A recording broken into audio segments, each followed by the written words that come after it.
नमस्कार दोस्तों, आपका स्वागत है हमारे चैनल व्रत कथा में। आज कहते हैं अहोई अष्टमी की कथा।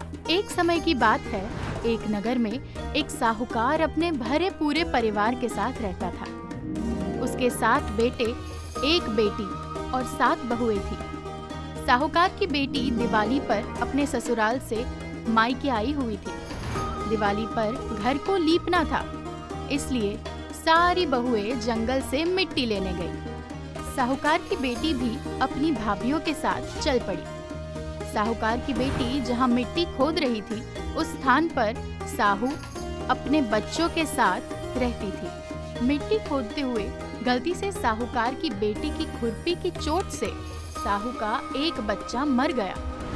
इस पर क्रोधित होकर स्याह ने कहा, मैं तुम्हारी कोख बांध दूंगी। साहू के वचन सुनकर साहूकार की बेटी अपनी 7 भाभियों से एक-एक कर विनती करने लगी कि वह उसके बदले अपनी कोख बंधवा ले। सबसे छोटी भाभी अपनी ननद के बदले अपनी कोख बंधवाने के लिए तैयार हो गई। इसके बाद छोटी भाभी के जो भी बच्चे होते, वह 7 दिन बाद मर जाते। 7 पुत्रों की इस प्रकार मृत्यु होने के बाद उन्हें पंडित को बुलाकर इसका कारण पूछा। पंडित ने सुरही गाय की सेवा करने की सलाह दी।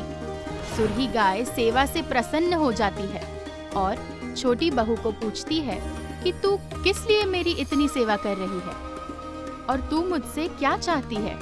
जो कुछ तेरी इच्छा हो वो तू मुझसे मांग ले। साहूकार की बहू ने कहा, स्याह माता ने मेरी कोख बांध दी है, जिससे मेरे बच्चे जीवित नहीं बचते।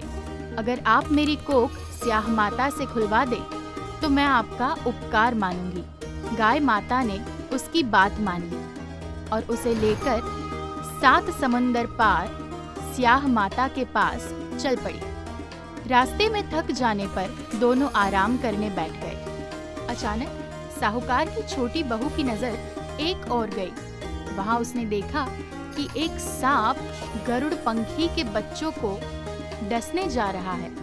यह देखते ही उसने उन बच्चों को बचाने के लिए उस सांप को मार दिया। थोड़ी देर बाद गरुड़ पंखी वहां आ जाती है और खून बिखरा हुआ देखकर उसे लगता है कि ये छोटी बहू ने उसके बच्चों को मार दिया है। इस पर वह छोटी बहू को चोंच मारना शुरू कर देती है। छोटी बहू गरुड़ पंखी से कहती है कि मैंने तुम्हारे बच्चों की जान बचाई है। गरुड़ पंखी यह सुनकर बहुत खुश हो जाती है और वह छोटी बहू से कहती है कि वह किस प्रकार उसकी मदद कर सकती है। तो छोटी बहू कहती है कि वह उसे स्याह माता तक पहुंचा दे।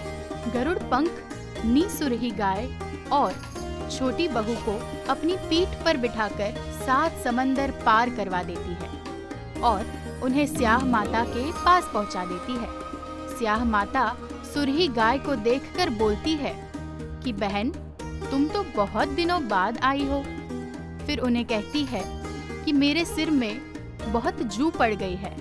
तब साहूकार की बहू सलाई लेकर उनकी जुएं निकालती है, जिससे स्याही माता खुश हो जाती है और बोलती है कि तूने मेरी बहुत जुएं निकाली है, इसलिए तेरे 7 बेटे और 7 बहुएं हो।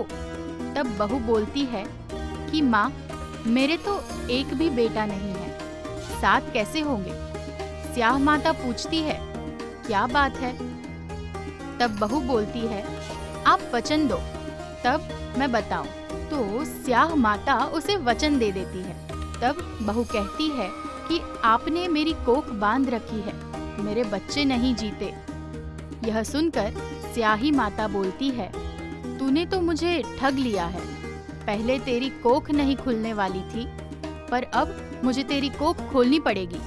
जा, तेरे 7 बेटे और 7 बहुएं होंगी। तू घर जाकर अष्टमी की पूजा करना और उसका अध्यापन करना। बहू लौटकर घर आई तो उसके 7 बेटे और 7 बहुएं थी। वह सबको देखकर बहुत खुश हो गई।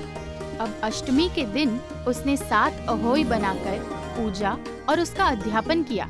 उधर उसकी जेठानियां आपस में बात करने लगी कि जल्दी जल्दी अहोई माता की पूजा कर ले। नहीं तो सबसे छोटी बहू अपने बच्चों को याद कर कर रोने लग जाएगी। जब उसके रोने की कोई आवाज नहीं आई तो उसने अपने बच्चों से कहा कि जाकर चाची के घर देखकर आओ कि अभी तक वह रोई क्यों नहीं। बच्चों ने जाकर देखा तो वहाँ चाची कुछ मांड रही थी और अध्यापन और पूजा की तैयारी कर रही थी। उन्होंने जाकर अपनी माताओं को यह बात बताई।